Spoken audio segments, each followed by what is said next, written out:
नमस्कार, मैं हूं मनोज पन्नू। आप देख रहे हैं इंडिया न्यूज। आपके साथ तमाम सारी बातों को मैं लेकर आया हूं। इतने दिनों से दीपावली की तैयारी चल रही है, दीपावली के दिए भी जल गए हैं, लेकिन कुछ ऐसे दिए हैं जो बिहार की राजनीति में दिखाई दे रहे हैं और उन दिए से ही उनके दामन जल रहे हैं। हम बात कर रहे हैं राजनीतिक पार्टी की। देश के सवाल में आज हम चर्चा बिहार की करेंगे।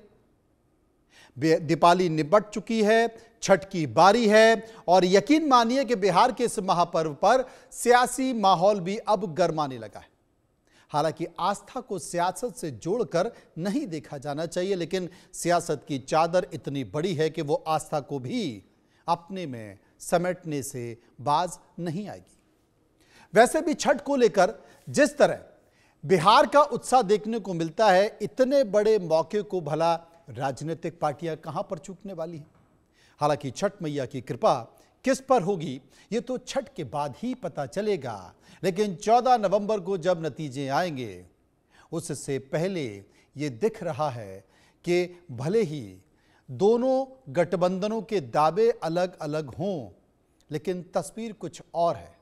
और सबसे महत्वपूर्ण तस्वीर यह है कि मुख्यमंत्री का चेहरा कौन किस गठबंधन में होगा अब तक ये पता ही नहीं चल पाया, क्योंकि दोनों गठबंधन किसी एक चेहरे को लेकर अब तक खुलकर कोई ऑफिशियल बात नहीं कर रहे हैं, आधिकारिक चर्चा नहीं कर रहे हैं और ना ही आधिकारिक घोषणा हो रही है। एनडीए में तो बहुत मुमकिन है कि नीतीश का नाम लिया जाता है, 2 कदम आगे फिर 1 कदम पीछे उठकर कह दिया जाता है कि मुख्यमंत्री तो गठबंधन के जब परिणाम आ जाएंगे उसके बाद ही तय होगा। लेकिन तेजस्वी के नाम पर हालत अभी भी यही है। तो क्या जीत के बाद दोनों गठबंधनों के लिए यह महामुद्दा बनने वाला है, या फिर यह सिर्फ इंडिया गठबंधन का सिरदर्द बनकर रह जाएगा? एनडीए इस पर हल निकाल चुकी है, सिर्फ चुनाव नतीजों तक का इंतजार कर रही है। ऐसे कई सवाल हैं जिनका जवाब लेने की कोशिश हम करेंगे हम अपने मेहमानों से, लेकिन उससे पहले एक रिपोर्ट हमने तैयार की है बिहार चुनाव को लेकर, इसे गौर से देखिए।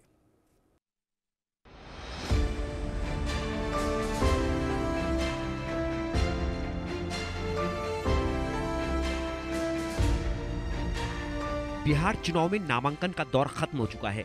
सोमवार यानी 20 अक्टूबर दिवाली के दिन दूसरे दौर का नामांकन पूरा हो गया।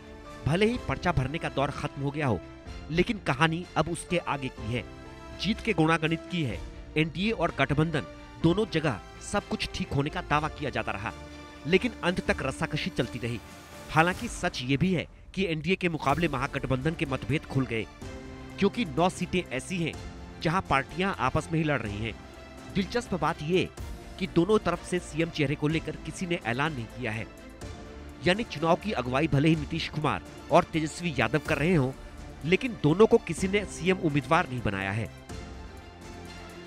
पहले बात एनडीए की। गृह मंत्री अमित शाह लगातार कहते आ रहे हैं चुनाव में जीत के बाद ही एनडीए गठबंधन अपना नेता चुनेगा, जो ये बताता है कि भले ही सीएम नीतीश कुमार को लेकर बीजेपी कुछ कहने से बच रही हो, ये कह रही हो कि उनकी अगुवाई में चुनाव लड़ा जा रहा है, लेकिन सीएम फेस उन्हें माना नहीं गया है। इसे लेकर बीजेपी पर कांग्रेस हमला कर रही है। कांग्रेस नेता साफ कहते हैं कि दावे जो किए जाएं, लेकिन हकीकत यह है कि सीएम का सवाल उलझा है। मेरा ख्याल है कि भारतीय जनता पार्टी को या एनडीए को इसकी चिंता नहीं करनी चाहिए, उनको तो होश होना चाहिए। अगर हमारे कैंप में कोई कंफ्यूजन होता है तो इसका लाभ उनको मिलेगा, तो वो क्यों इसके लिए परेशान है कि 36 जगह पर या 35 जगह पर हमारा तालमेल नहीं हो पाया। सारा तालमेल हो जाएगा, विड्रॉवल हो जाने दीजिए, विड्रॉवल तक सारी जो प्रक्रिया है वो पूरी हो जाए। इससे पहले इसे लेकर जब चर्चा शुरू हुई तो जेडीयू शाह के बयान को परंपरा बताते हुए सीधे कुछ कहने से बच रही है। वो मीडिया पर ही बात का बतंगड़ बनाने का आरोप लगा चुकी है। हालांकि इसी गठबंधन के सहयोगी हम के मुखिया जीतन राम मांझी सीएम फेस को पहले घोषित करने की मांग कर चुके हैं। वहीं दूसरी तरफ महागठबंधन में आरजेडी लगातार तेजस्वी यादव को सीएम प्रोजेक्ट कर रही है। आरजेडी और लालू परिवार की कवायद है कि जीत के साथ तेजस्वी सीएम बने। वहीं दूसरी तरफ महागठबंधन की बड़ी सहयोगी कांग्रेस इस मसले पर चुप्पी साधे हुए है। यानी भले ही वो तेजस्वी के साथ कंधे से कंधा मिलाकर चुनाव लड़ रही हो, लेकिन उन्हें सीएम बनाने पर कुछ बोलने से बच रही है। यहाँ भी चुनावों के बाद परिस्थितियों के आधार पर फैसले की बात कही जा रही है। तेजस्वी को सीएम बनाए जाने के सवाल पर कांग्रेस नेता सीधे जवाब देने से बचते हुए देखे जा रहे हैं। हालांकि गठबंधन के एक दूसरे सहयोगी मुकेश सहनी लगातार तेजस्वी का समर्थन कर रहे हैं।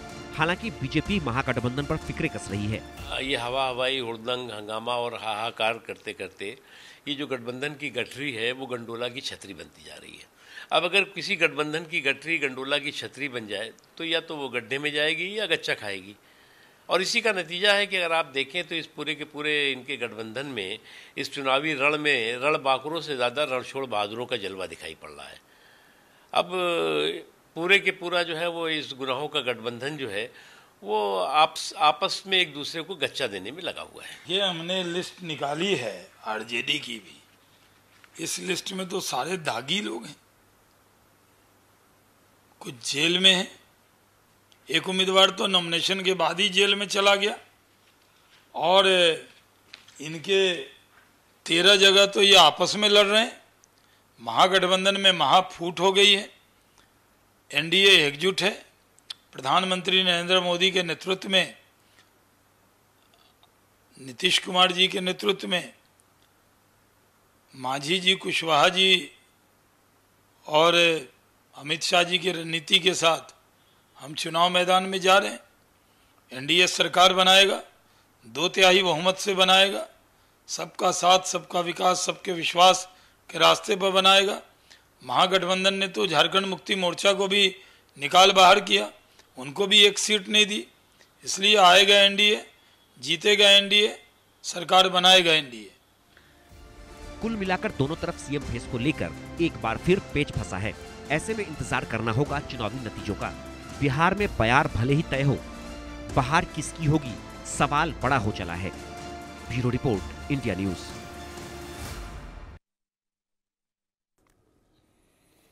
चर्चा करेंगे, समझने की कोशिश करेंगे, लेकिन देश का सवाल वही है कि क्या मुख्यमंत्री के चेहरे पर वाकई पेच या फिर नतीजों के बाद सब एक दिखाई दे रहे हैं। देश का सवाल यह भी है कि सीट शेयरिंग वाला हाल तेजस्वी पर महागठबंधन में क्या वाकई फिर से बवाल है।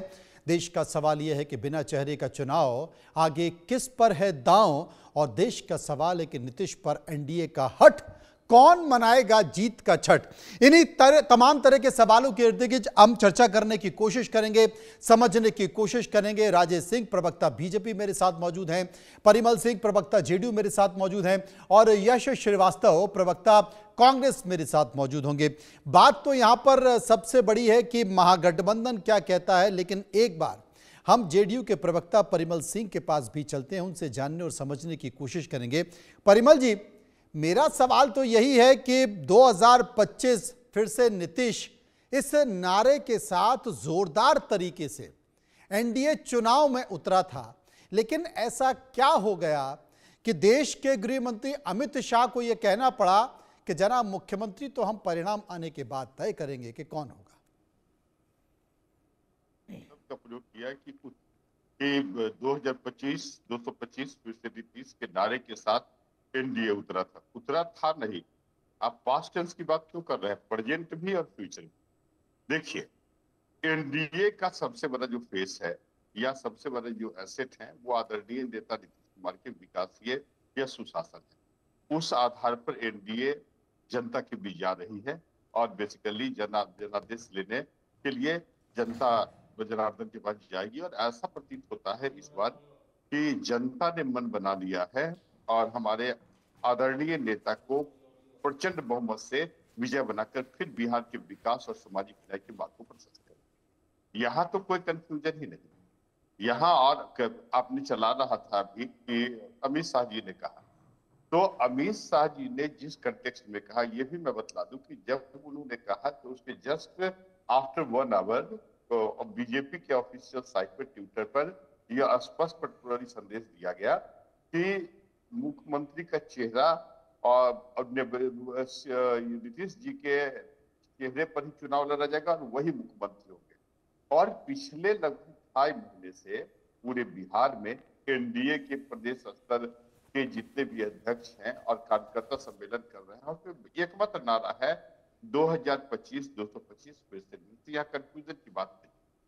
जहां तक अमित शाह जी का प्रश्न है, तो उन्होंने जस्ट कॉन्स्टिट्यूशनल जो प्रोविजन होता है, देखिए हम लोग तो संविधान में विश्वास करने वाले लोग हैं, संविधान में विश्वास करते हैं, इलेक्शन कमीशन पर विश्वास करते हैं, जुडिशियरी पर विश्वास करते हैं। तो परंपरा यही रही है कि कॉन्स्टिट्यूशनल प्रोविजन यही है कि चुनाव के बाद सभी दल के एमएलए पटवारी बैठते हैं और मिल बैठ के एक औपचारिक पटवारी अनाउंस करते हैं। यहाँ तो पहले ही अनाउंस हो चुका है, वो प्रक्रिया को हम लोग क्रॉस करने वाले भी तो नहीं है। तो उस कंटेक्स्ट में कोई कंफ्यूजन नहीं। नीतीश कुमार के जो के लिए जो अभी चूंकि बहुत लंबा समय है, विस्तार से चर्चा करेंगे, लेकिन इस पर यश श्रीवास्तव जो कि कांग्रेस के प्रवक्ता हैं, उनकी भी राय जान लेते हैं। सबसे पहले यश जी, जिस बात का जिक्र परिमल कर रहे हैं उस पर जवाब दे दिए, उसके बाद मैं महागठबंधन पर आऊंगा।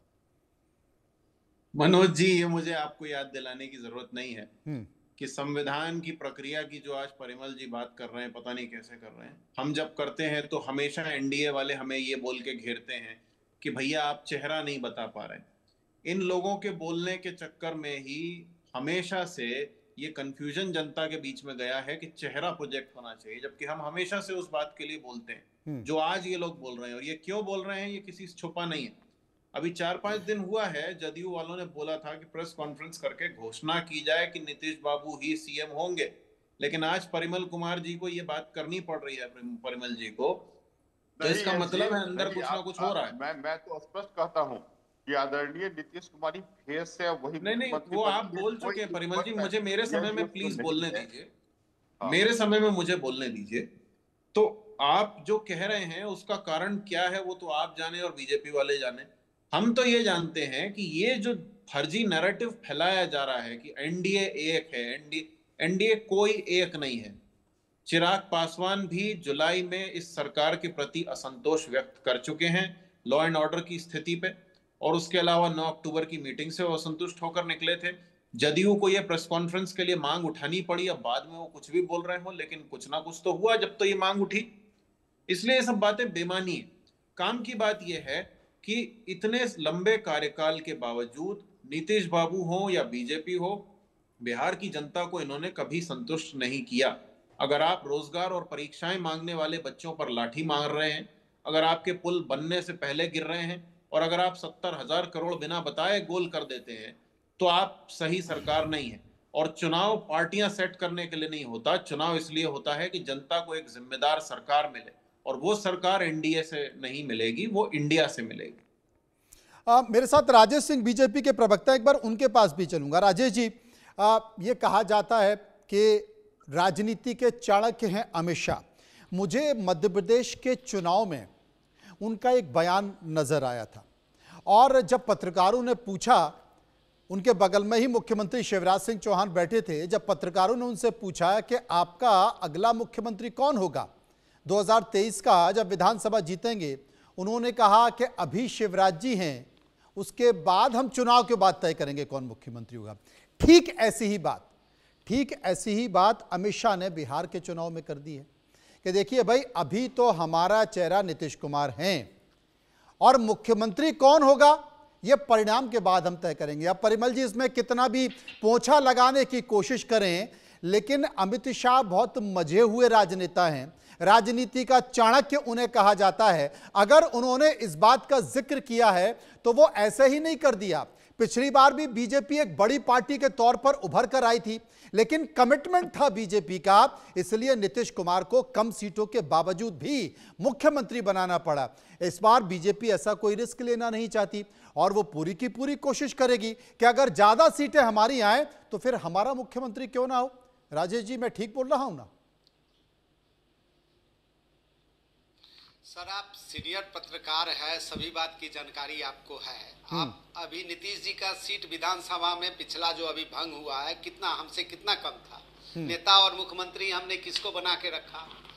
पिछली बार की घटना है, माननीय नीतीश कुमार जी ने गृह मंत्री और प्रधानमंत्री जी को कहे कि मुख्यमंत्री आप अपने पार्टी से बना दीजिए, हम मुख्यमंत्री नहीं बनना चाहते हैं। तो आदरणीय प्रधानमंत्री जी ने ऑन द रिकॉर्ड ही बात है, नीतीश जी ऐसे सीनियर लीडर सैकड़ों बार मंच से बोले हैं कि मैं मुख्यमंत्री नहीं बनना चाहते थे। आदरणीय प्रधानमंत्री ने हमको बोले कि आप जो है से बिहार का विकास कर रहे हैं, आपके नेतृत्व में हम लोग रहेंगे, आप ही बिहार के मुख्यमंत्री बनिए।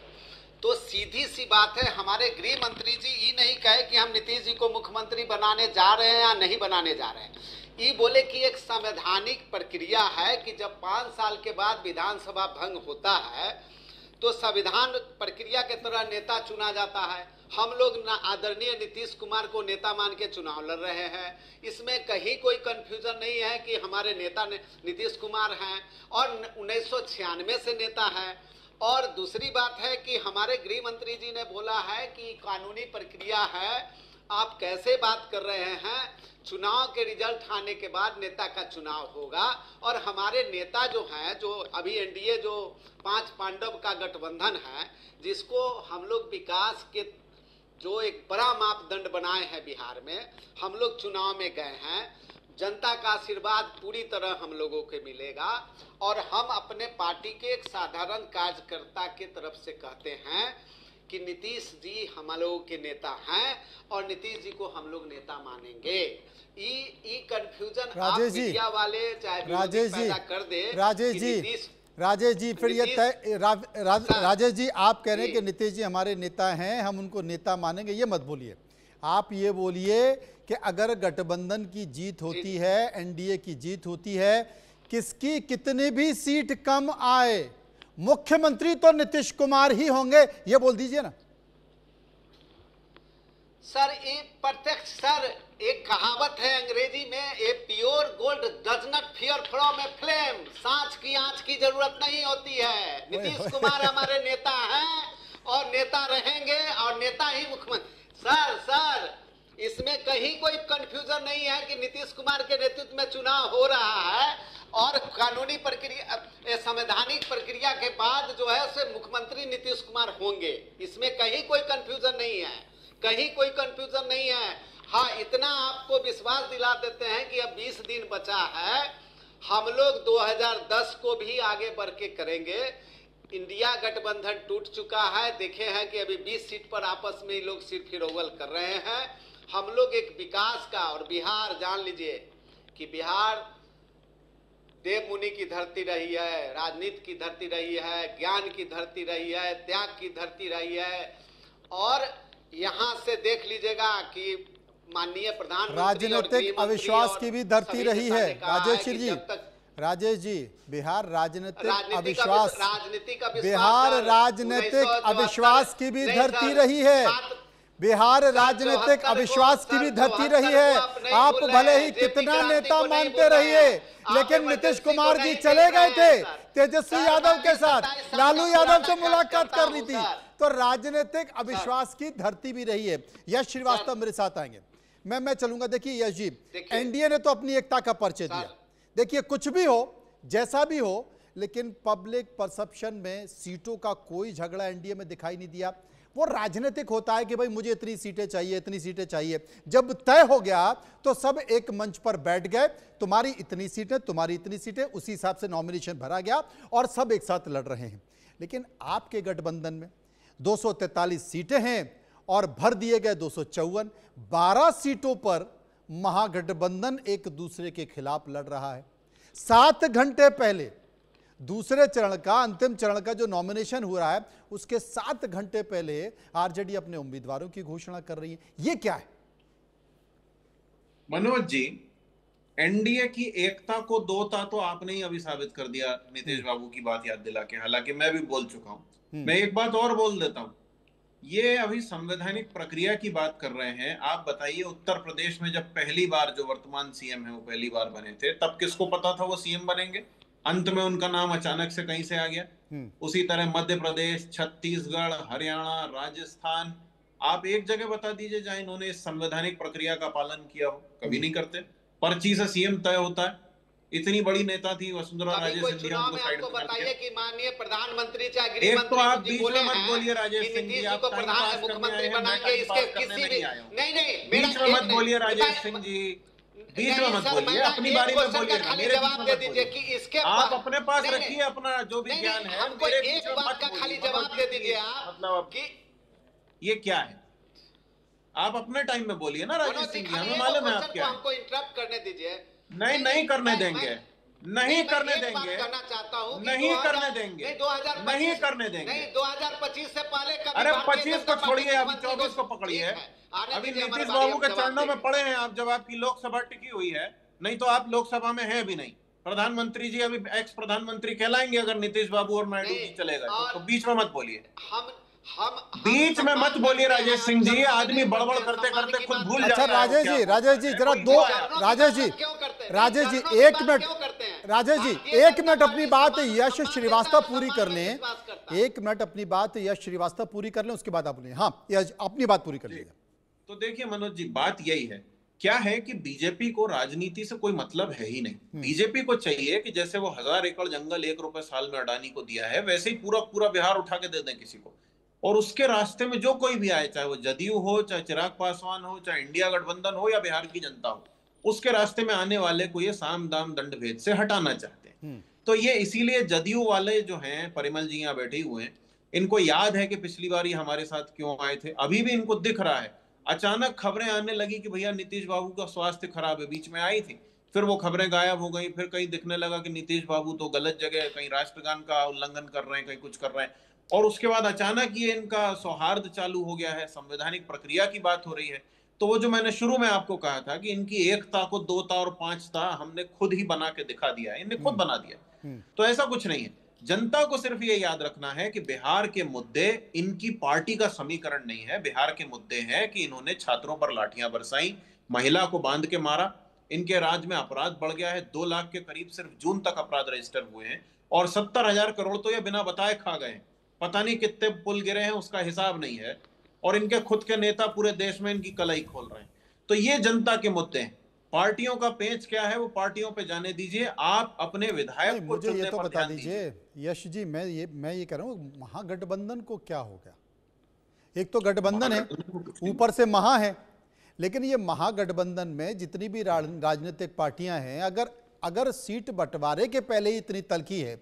अभी तो हम देख रहे थे कि राहुल गांधी जब यात्रा निकाल रहे थे, वहां पर ईमानदारी के साथ तेजस्वी यादव ने कहा कि भाई देश का प्रधानमंत्री हमको राहुल गांधी को बनाना है, लेकिन राहुल गांधी नहीं बोल पाए कि बिहार का मुख्यमंत्री हमको तेजस्वी को बनाना है। और अल्लाह बरू कहते हैं, जो कि प्रभारी हैं बिहार के कांग्रेस के, वो कहते हैं कि बाद में तय करेंगे, अभी तय नहीं है। ये क्या गठबंधन है, महागठबंधन है? कमाल है मनोज जी, जो सवाल आपके सामने बीजेपी में खड़ा है वही सवाल हमारे यहाँ खड़ा है, उसमें दिक्कत क्या है? नहीं, बीजेपी ने क्लियर कर दिया, बीजेपी राजेश जी ने क्लियर कर दिया, वही हमारे नेता हैं, वही हमारे मुख्यमंत्री, हम उन्हीं को बनाएंगे। नहीं, देखिए हम भी एक, जैसे उन्होंने कहा था, वो पता नहीं क्या कहावत कह रहे थे, सांच आंच सोना पता नहीं क्या, वैसे हम भी कह देते हैं भैया सूरज पूर्व में उगेगा, इसमें कोई शंका नहीं है। हम तो इंडिया गठबंधन को लेके खड़े हैं। मेरी पार्टी के नेता राहुल जी हैं, खड़गे जी हैं, और हम आरजेडी को साथ दे रहे हैं, आरजेडी हमारा साथ दे रही है। हमारे इंडिया गठबंधन में कम से कम ये तो नहीं हो रहा कि पार्टी के गठबंधन के घटक दल निकल के बोले कि भैया ये तो हमारी पार्टी खाने में लग गए, ना ये हो रहा है। मैं आपको एक बिल्कुल असली रियल टाइम मेरा खुद का एक्सपीरियंस बताता हूँ पिछले 1 हफ्ते का। पिछले 1 हफ्ते में बीजेपी के प्रवक्ताओं से मैंने अपने सामने देख लिया, एक कह रहे हैं कि मांझी को बीजेपी ने पहचान दिलाई, एक कह रहे हैं कि भैया एलजेपी वाले उछल कूद कर रहे थे अब नहीं कर रहे, जबकि एलजेपी वाले उसी पैनल में बैठे हुए हैं। ये अभी कल परसों की बात है, मेरे ट्विटर पे मिल जाएगा आपको। तो ऐसा नहीं है कि एनडीए में सब कुछ बढ़िया है, इनके यहाँ तो ये अपने घटक दलों का अपमान कर रहे हैं। सम्राट चौधरी जी से पूछा गया, किसी बड़े न्यूज चैनल के प्रोग्राम में बैठे थे, तो उनसे उनकी 10वीं की मार्कशीट पूछ ली तो उनके सुर बदल गए। ये क्या जनता पे जवाब देंगे और ये क्या अपने घटक दलों का सम्मान करेंगे? ये सिर्फ फैलाते हैं माहौल, क्योंकि इनकी अपनी जो चोरी है उस पर इनके पास जवाब नहीं। परिमल जी को भी सावधान होने की जरूरत है, चिराग पासवान को भी सावधान होने की जरूरत है। परिमल जी, बिहार में तो संभावना तलाशी रही है, बीजेपी जेडीयू में भी तो संभावना नहीं तलाशी रही, इस बात का डर तो नहीं है? देखिए मनोज जी, मैंने तो कई बार आपको बताया कि जो मेरा मेन एसेट है, जैसे केंद्र में नरेंद्र मोदी जी हमारे मेन एसेट है, एनडीए में कोई डेविएशन नहीं।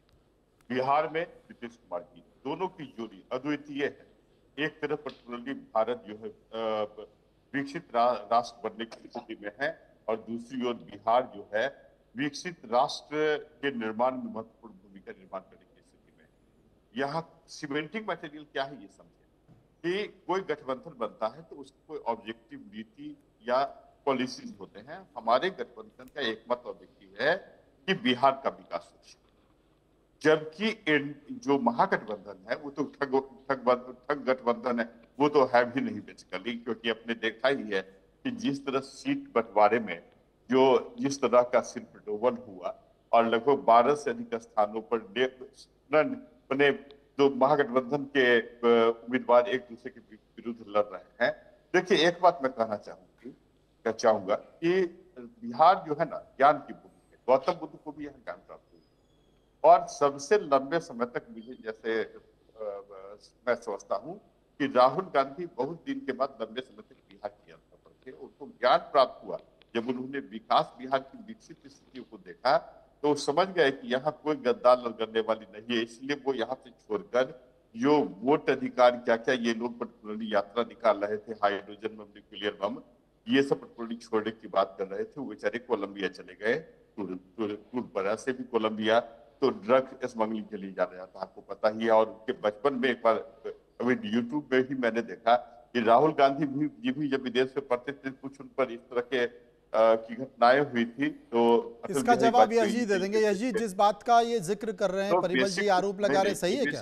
और दूसरी बात बतला दें, मनोज जी जो बोल रहे थे, इनको रोकिए तो मैं जवाब यश जी जो बोल रहे थे उसके बारे में नहीं, अब आपका हो गया। 70,000 बड़ा गंभीर आरोप आपने लगाया। नहीं, आप सुनिए। अरे यश जी जो बोलने थे, नहीं, परिमल जी अब आप चुप हो जाइए। है, मैं आपका सम्मान करता हूं। नहीं, परिमल जी देखिए, अभी आपने मान सम्मान अपनी जगह है, आपने जो बोला है उसका तो अब जवाब सुनना पड़ेगा। 70,000 करोड़, तो मैं आपको बतला दूं 70,000 करोड़ का बोला भी मैं जानता हूं, आप क्या रोने वाले हैं, उसका भी जवाब लीजिए। अरे आप चरवाहा नहीं, मनोज जी देख लीजिए, आप मुझे जब कहेंगे मैं बोल दूंगा।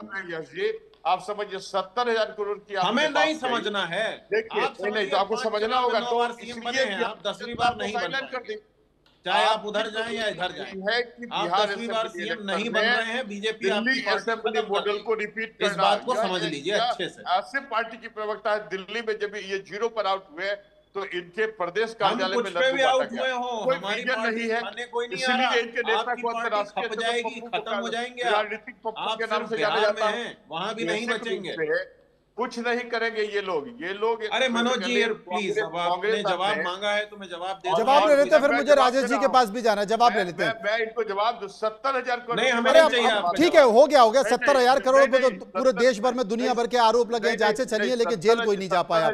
यही बात तो अरविंद केजरीवाल कहते कहते थक गए।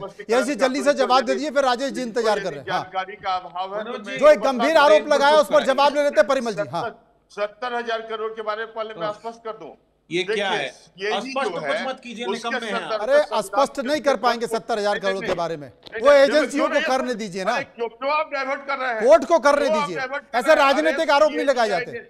अरे सीएजीआई ने कभी नहीं कहा कि 70,000 करोड़ का घोटाला है। क्या है मनोज जी, मेरा समय। अरे परिमल जी, अगर सीएजी की रिपोर्ट उठा के देख लेंगे तो फिर आपको जवाब देना पड़ जाएगा। सीएजी ने फिर बिहार को लेकर भी, बिहार की सरकार को लेकर, बिहार के तमाम विभागों को लेकर भी बहुत सारी बातों का जिक्र किया। मत कीजिए, आप मत कीजिए, हम महागठबंधन पर चर्चा कर लें, चेहरों पर चर्चा कर लें, राजनीति पर कर लें, वो काफी है। यश जी जल्दी से जवाब दे दीजिए। वहां ये किसको लाएंगे? देखिए क्या है मनोज जी, इन्होंने दो बातें बोली जो बहुत गलत हैं। एक, इन्होंने कहा कि राहुल जी जो अभी विदेश यात्रा करके आए उसके बारे में आपत्तिजनक बातें बोली हैं, तो आप अपने गठबंधन और सहयोगी दलों के साथ डूब मरिए जाके। अगर आप सत्ता में हैं, पूरी पुलिस आपके पास है, और उसके बाद आप किसी पर ऐसा आरोप लगा के रोते बैठ रहे हैं, कर कुछ नहीं पा रहे हैं, तो आपको शर्म आनी चाहिए। राहुल गांधी के चरित्र पर कीचड़ उछालने के अलावा आपके पास कोई काम है नहीं। और आपकी पार्टियों में कितने बलात्कारी बैठे हैं, कितने हत्यारे बैठे हैं, कितने ड्रग पेडलर बैठे हैं, हमें पता है, समझे? मुंह मत खुलवाइए हमारा। दूसरी बात, 70,000 करोड़ में मुझे मालूम है आप हमारी पार्टी के लोगों का नाम लेंगे, तो वहां भी आपकी सरकार का ताली बजाने बैठे हो, रिपोर्ट है, ताली बजाने बैठे हो, की बात नहीं, इतनी विकास तमाशा देखने बैठे हो कि कब बीजेपी वाले आए और आपकी पार्टी खत्म कर दें। राजेश जी जवाब दे दीजिए। नहीं लेते हो अपने मुंह पे? राजेश जी जवाब दे दीजिए। एक बात का राजेश जी से भी जवाब ले लेते हैं, राजेश जी से भी जवाब ले लेते हैं। राजेश जी जवाब दे दीजिए। राजेश जी मेरी आवाज आपको आ रही है? से पूछो जाके, कोलंबिया बेशर्म लोग। राजेश जी मेरी आवाज आ रही है? राजेश जी की आवाज नहीं आ रही, हम संपर्क करने की कोशिश करेंगे। देखिए परिमल जी, क्या है, राजनीतिक आरोप प्रत्यारोप का दौर तो चलता रहता है। ये जो कोलंबिया में जाकर अनवांटेड एक्टिविटी में राहुल गांधी शामिल हैं, 70,000 करोड़ का आप घोटाले का जिक्र कर रहे हैं। देखिए 11-12 साल हो गए। ये गलत बात आप बोल रहे हैं। 70,000 करोड़ के यूटिलिटी रिपोर्ट की बात सीएजी ने की थी, घोटाले की बात नहीं। और आपको बतला दें कि हमारे यहाँ जब से आदरणीय नेता नीतीश कुमार बिना किसी हेड के खर्चा हुआ है वो पैसा, परिमल जी, बिना किसी हेड के। अरे नहीं, बिना किसी, अरे यहाँ चारा घोटाले वाले व्यक्ति है यहाँ क्या, रहने दीजिए, आपका सब मालूम है। जो बेसिकली आपका जो पुल कैसे गिर रहे हैं आपके, जो है आपके पुल खड़े खड़े गिर रहे हैं, शर्म नहीं आ रही आपको? बच्चों को लाठियां मारते हैं, राहुल गांधी के नाम पर रोने से फुर्सत नहीं है आपको। करोड़ का आपको राहुल गांधी ने पुल गिराए क्या आपके? अभी बेसिकली क्या स्थिति है, ये संविधान को नष्ट करने वाले लोग हैं, इनकी बात आप लोग क्यों करते हैं? ये जनता को, आपकी पार्टी में संविधान लिखना आता है किसी को? कुछ दिन पहले पूरे मीडिया में चल रहा था कि नौकरी मतलब नीतीश कुमार। अरे बीजेपी आपकी पार्टी खा जाएगी, फिर रोते बैठेंगे आप। अपनी चिंता करें, आप छोड़िए, पार्षद का चुनाव नहीं लड़ने को मिलेगा, समझे? इस चुनाव के बाद आप हमसे चाहे जितनी बदतमीजी कर रहे हैं, बीजेपी वालों से तो आपका मुंह नहीं खुलता। खड़ा किया, बहुत जो कोई चाहता है आपको, जो चाहे बोल के चला जाता है। आपका भी सामान फेंक देंगे, आप भी हनुमान बनते फिर जाएंगे, कुछ नहीं मिलेगा।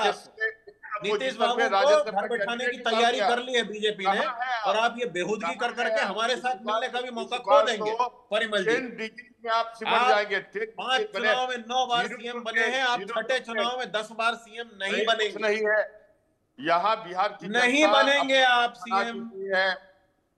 किसी ताकत नहीं बना सकती आपको छठवें चुनाव में 10वीं बार सीएम, याद रखिए आप। इधर न 14 नवंबर को यश जी दिल्ली में आके आपको मिठाई खिलाऊंगा, तैयार रहे मिठाई खाने के लिए। नहीं, आपका मिलावटी मिठाई तो खाना भी नहीं है। आप पहले अपने राज्य के बच्चों को संभालिए। आपके राज्य में बच्चे माल न्यूट्रिशन से मर रहे हैं, मुझे मिठाई नहीं चाहिए आपसे। अपना काम कीजिए जिसके लिए जनता ने चुना था आपको। पता नहीं चुना था आपके वोट भी चोरी के हैं। लोकसभा में आपके दम पे टिकी हुई है बीजेपी, उसके बाद भी बीजेपी से बोलने की हिम्मत नहीं हो रही आपकी। बिहार की जनता मान चुकी है प्रचंड बहुमत से, कुछ नहीं मान चुकी है बिहार की जनता। कोई प्रचंड अचंड बहुमत नहीं है, सब चोरी का है। क्या स्थिति होगी? वोट चोर है आप भी, बीजेपी भी, और वो चंद्रबाबू नायडू की पार्टी का भी ठिकाना नहीं। अभी तो हम लोग के साथ आपका कोई कंटेस्ट ही नहीं हो रहा है। आप तो महागठबंधन के जो घटक दल है उसी के बीच हमारा कुछ भी हो परिमल जी, हमारा कुछ भी हो, हमारा कुछ भी हो, आपका कुछ नहीं हो सकता। आपकी पार्टी खत्म होने वाली है, आप आराम से घर बैठिएगा, फिर बात करेंगे। जैसे दिल्ली वाला जो रिपीट करने की जो तैयारी में आप हैं, ये हाथ नचाने से कुछ नहीं होगा परिमल जी। आप बदतमीजी कर चुके हैं, जवाब आपको मिल चुका है, अब मुझे आपसे कुछ बोलना नहीं है। तो आप ऐसा ढलान पे बैठा के छोड़ दिया हो, वैसे बोलते चले जाइए, उससे होना जाना कुछ नहीं है। सफाचट एकदम, इनका कोई विजन नहीं है। अरे सफाचट तो आप बिहार कर गए ना, खा गए 70,000 करोड़ है नहीं। अच्छा परिमल जी, मुझे एक बात बताइए। परिमल जी मुझे एक बात बताइए, गठबंधन के चेहरे की स्थिति साफ हो चुकी है। बीजेपी भी यही मान रही है, आप भी यही मान रहे हैं कि नीतीश कुमार आ चुके हैं, नीतीश कुमार ही हमारे नेता होंगे, और जब एनडीए जीत कर आएगी तो नीतीश कुमार शपथ लेंगे। लेकिन मैं आपसे ये पूछना चाहता हूँ परिमल जी, मैं आपसे ये पूछना चाहता हूँ परिमल जी, अरे मुझे पूछ लेने दीजिए ना, आप थोड़ी पूछेंगे तो मैं, आपको जवाब देना है। परिमल जी मैं पूछूंगा, जवाब आपको देना। मैं ये पूछना चाह रहा हूं कि इस बार के विधानसभा चुनाव में कौन से मुद्दे जो असर कर रहे हैं? इस बार के विधानसभा चुनाव में जो नीतीश कुमार के 20 वर्षों के काम है, जिसके कारण बिहार ऑल राउंड डेवलपमेंट की स्थिति में है, ग्रोइंग बने सेकंड फास्टेस्ट ग्रोइंग इकोनॉमी के लेवल पर चला। ये वही बिहार था जब लालू जी के समय करा रहा था बिहार जंगल राज की स्थिति, माताएं बहनें जो है वो सड़क पर नहीं निकल पाती थी, और कांग्रेस उसी के साथ गठबंधन करके तो शर्म आनी चाहिए। बिहार तो महिला सशक्तिकरण का उदाहरण बना। वास्तविक स्तर पर जल जीवन हरियाली योजना, दलितों का सम्मान, जिस तरह का पेट्रोलियम विजन के साथ हमारे आदरणीय नेता नीतीश कुमार आगे आए, देखिए पैरेलल 6 इंच छोटा करने की बात कभी सुनाई देती है क्या? ये इन्हीं के गठबंधन के लोग हैं जो 6 इंच छोटा और पैरेलल गवर्नमेंट चलाने की बात करते थे। हमारे आदरणीय नेता नीतीश कुमार ने पंचायती राज संस्थाओं में महिलाओं को 50% आरक्षण देकर और अति पिछड़ा वर्ग को 20% आरक्षण देकर इतने प्रभावी उनको बना दिया कि कोई समानांतर गवर्नमेंट नहीं, कोई वीडियो दिखा रहे हैं परिमल जी, परिमल जी, परिमल जी, मैं समझ गया कानून व्यवस्था, जल जीवन मिशन, दलितों को न्याय दिलाना और पंचायतों में आरक्षण करना, अति पिछड़ा को आरक्षण दिलाना, लेकिन एक वीडियो दिखा रहे हैं, पता नहीं यश, अरे कोई एक वीडियो दिखा रहे हैं, उपलब्ध कराना, आपने भी चलाया था मनोज जी, शायद आपको याद नहीं है, आपने कहा था। मैं समझ गया, एक वीडियो दिखा रहे हैं। अरे परिमल जी, यश श्रीवास्तव कोई वीडियो दिखा रहे हैं। यश जी, किसका वीडियो, जरा एक बार हमें भी बताएं, परिमल जी को भी बताएं, क्या है ये? अरे अब ये लोग वीडियो देखे हैं, सिनेमा देखे हैं, चुप कराइए, ब्रेक लगाना नहीं आता। अरे अब सुन तो लो परिमल जी, एक बार सुन तो लें। हाँ, क्या है ये? वीडियो है, एक बलात्कार की पीड़ित महिला को एक इलाज करने डॉक्टर गए, उस डॉक्टर को आरोपियों ने पेड़ से बांध के मारा है। ज्यादा पुराना वीडियो नहीं है, ये बिहार का वीडियो है और इस समय इनकी सरकार है। तो यश जी, आपको एक महिला को पेड़ से बांध के इन लोगों ने मारा, शामिल थे। ये क्या भाड़ झोंकने बैठे सरकार में? ये सिर्फ उद्घाटन करने के लिए, फोटो खिंचाने के लिए सरकार में आते हैं क्या? विश्वास जी जब गई, अरे शर्म कीजिए परिमल जी, आपकी उम्र का लिहाज सहायता मांगने तो उन्होंने कहा कि मैनेज कीजिए थोड़ी, सरकार आपको इसलिए नहीं मिली कि आप कांग्रेस के नाम पर रोते रहे 24 घंटे। यही करना है तो आपका खर्चा पब्लिक उठा लेगी, घर में बैठिए, रोते रहिए कांग्रेस के नाम पे। राज्य के मुखिया ने कहा कि मैनेज करो उसको, सरकार है आपकी, परिणाम स्वरूप वह कुछ नहीं करती आपकी सरकार, जानते हुए कि नहीं हमारे ऊपर अत्याचार होते मिलता है और पीड़ित लोग मरते रहते हैं, आप कुछ नहीं करते। सर्व इनको आना चाहिए। आपने बिहार में अभी ट्रेन में से गिर के मार गए लोग, ये जंगल राज की वापसी चाहते हैं। कांग्रेस बिहार में जंगल राज की वापसी चाहती है, जबकि हम लोग शासन और समाज की प्रक्रिया को आगे बढ़ाने का समझ गए। शुक्रिया मैं करना चाहता हूं दोनों मेहमानों का मैं शुक्रिया करना चाहता हूं। मैं समझ गया, दोनों मेहमानों का मैं शुक्रिया करना चाहता हूं। इस विषय से हटकर अब एक और बड़ी खबर आ रही है। अपने दर्शकों को बता दूं कि महागठबंधन को एक बड़ा झटका लग गया है। बड़ा झटका यह है कि सुगौली सीट से शशि भूषण का नामांकन रद्द हो गया है। शशि भूषण कौन है? विकासशील इंसान पार्टी के प्रत्याशी थे शशि भूषण। तकनीकी कारणों से उनका नामांकन खारिज हो चुका है। सुगौली से निर्दलीय प्रत्याशी ओम प्रकाश का भी पर्चा रद्द हो चुका है। हम आपको बता दें कि अंतिम समय में जो पर्चे भरे जाते हैं उनकी स्थिति कुछ इसी तरीके से होती है। महागठबंधन के उम्मीदवार थे, वीआईपी पार्टी के मुकेश सहनी के पार्टी के उम्मीदवार थे ये, और मुकेश सहनी के पार्टी के उम्मीदवार थे शशि भूषण, लेकिन उनका पर्चा रद्द हो गया है। तकनीकी कारणों से ये पर्चा रद्द हो चुका है। और आपको बता दें कि महागठबंधन में लंबे समय तक सीटों को लेकर मारामारी होती रही, माथापच्ची होती रही, सहमति बनी, फिर बिगड़ गई, फिर बनी, फिर बिगड़ गई। आपको ये भी याद होगा कि वीआईपी पार्टी के कैंडिडेट को ये निर्देश दे दिए गए थे कि आप सब जाइए, पर्चा भरिए, क्योंकि महागठबंधन के साथ हम लड़ने की स्थिति में नहीं है। मुकेश सहनी नाराज हो गए थे। आनंद फानंद में तमाम लोगों ने अंतिम समय में अपना पर्चा बढ़ा, लेकिन उस पर्चे में भी तकनीकी खामी नजर आ गई है। सुगौली विधानसभा सीट से जो पर्चा है, 2 लोगों का पर्चा रद्द हो चुका है, तकनीकी कारणों से पर्चा रद्द हुआ है। शशि भूषण का पर्चा रद्द हो चुका है, विकासशील इंसान पार्टी के हैं, और ओम प्रकाश जो कि निर्दलीय उम्मीदवार है उनका भी पर्चा रद्द हो चुका है। विस्तार से बताएंगे शैलेंद्र, हमारे सहयोगी इस वक्त हमारे साथ मौजूद हैं। शैलेंद्र, और क्या जानकारी? देखिए, कहा जा रहा है कि शशि भूषण जो है, इंजीनियर शशि भूषण सिंह, इनका पर्चा इसलिए रद्द हुआ है क्योंकि प्रस्तावक इनका एक ही था। प्रस्तावक कम से कम 2 होने चाहिए जो किसी दल से जाते हैं, और निर्दलियों के लिए 10 प्रस्तावक चाहिए।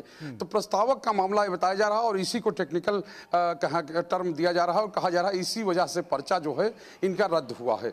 तो ये शशि भूषण के साथ हुआ है। पास की सीट है सुगौली के बगल में रक्सौल है, वहाँ भी पर्चा रद्द हुआ।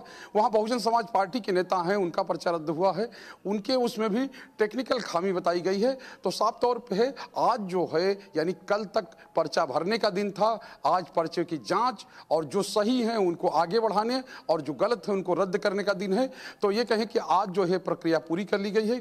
कई जगहों से ऐसी सूचनाएं आ रही हैं कि कई प्रत्याशी ऐसे हैं जिनका पर्चा रद्द हुआ है। तो आप समझ सकते हैं कि पूरा जो कहें कि जो चुनाव आयोग की अपनी जो काम करने की शैली है उसके अनुसार, चूंकि महागठबंधन के प्रत्याशी थे इंजीनियर शशि भूषण सिंह, तो इसलिए उनको लेकर काफी चर्चा हो रही है। और इससे पहले हम लोगों ने देखा था कि ये डबल झटका है। 16 सीट पर उनकी दावेदारी थी, 15 ही बचे थे क्योंकि एक ने पर्चा जो है वापस ले लिया था, जो कहे कि तारापुर से डिप्टी सीएम हैं सम्राट चौधरी के लिए। वो उनकी सभा में गए और कहा कि हम जो है अब आपके लिए काम करेंगे, राज्य में एनडीए की सरकार बनेगी। और अब जो है ये शशि भूषण का यानी कि दोहरा झटका लगा है। और अगर ट्रिपल अटैक की बात करें तो ये भी अतिशयोक्ति नहीं होगी, क्योंकि तीसरा झटका जो है वो लगा है गौरा बौड़ाम में। मुकेश सहनी के भाई हैं, वो चुनाव लड़ रहे हैं और वहां से पर्चा वापसी के लिए आवेदन दिया था आरजेडी के मेंबर ने, लेकिन समय पर आवेदन गया नहीं। आज उन्होंने कह दिया कि फ्रेंडली फाइट होगी, तेजस्वी मेरे प्रचार में आएंगे।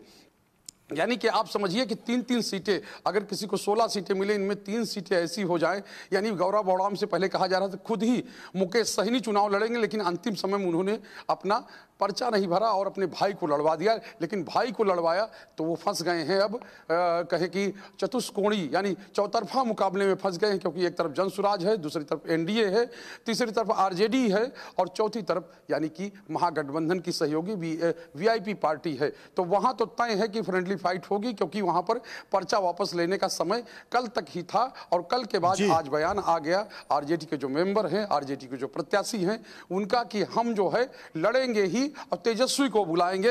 यानी महागठबंधन का सबसे बड़ा चेहरा महागठबंधन के लिए हो गई। आप ठीक कह रहे हैं, आप एकदम ठीक कह रहे हैं। महागठबंधन की कई विधानसभा सीटों पर कई उम्मीदवारों के लिए बड़ी अजीब सी स्थिति हो गई है।